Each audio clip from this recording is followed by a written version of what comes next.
Now, you guys, get out of the way, let me have it. Let it come, let it come. Try to hang on to it, see? It'll go up by itself, okay, but just let it come. Okay. As long as your foot's on the corner, it ain't gonna move. Okay. The Three Stooges. Hold it. Hold it.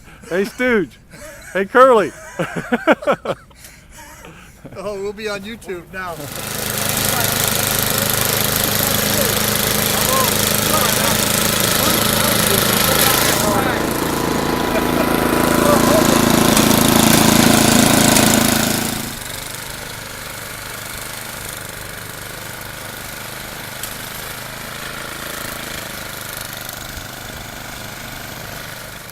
Today they're having a field day. WNBD's Twin Cities Bureau Chief Jacob Long continues our team coverage tonight. Jacob?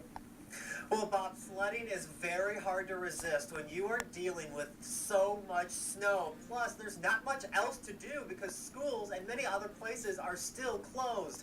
A lot of people are spending their day at area hills. And one of the most popular places to go sledding is at Ewing Park 3 in Bloomington. It is wide open with plenty of room for everyone. Folks are using all sorts of sleds.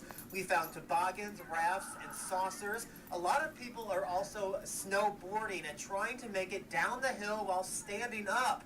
That wasn't always very successful, though, and things got even harder when one little guy made a sledding ramp for everyone to use.